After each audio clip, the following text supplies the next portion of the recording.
What's up, y'all? We're working on a little needling today with our handy dandy foam roller. So this won't be very fun. Feel free to curse at your own pace when you do this at home. What you're aiming for is we're gonna go from knee to mid-thigh. This is gonna work primarily, obviously, on the quads, but we're searching for any of those trigger points that just don't wanna let go for whatever reason. So the way we're gonna do this, start from that quad at the very top of the kneecap. You're gonna roll yourself. Now I like to keep, before we actually roll, hands and opposite knee planted on the ground. You can also be in a forearm position, so that way there's not as much stress on your shoulder and it's easier to control yourself on this foam roller from this position. So whichever works best for you. I'm gonna be up here for demonstration's sake. We're at the top of the knee, we're gonna roll to the mid-thigh, then roll right back to the top of the knee. So we're gonna do this back and forth, somewhere between 3 and 5 passes, taking note of any spots that really stand out more so than any other. So from the side view here, you can see mid-thigh, back down, top of the knee. So for me, when I'm going through this motion, I can feel a few spots that are standing out. So what I'm gonna do is I'm gonna mark that spot. I'm gonna get in a position where I can get the most leverage on that spot, and I'm gonna push straight down using my leg, and then I'm gonna bend my knee all the way up to my glute.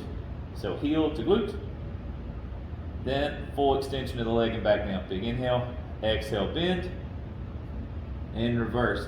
And you'll feel how horribly uncomfortable that is, but I do promise, if you keep with this and you're able to breathe through this motion, that little bit of tension will start to let go.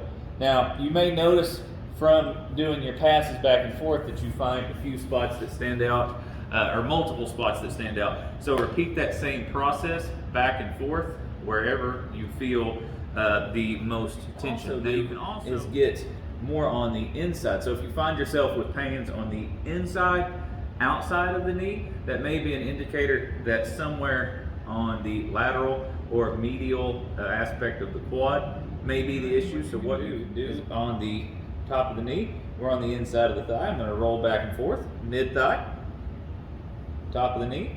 Same thing again, just finding those spots that stand out. For me, I have one very awful recurring trigger point right about there. So I'm going to press down what I can tolerate, then I'm going to bend.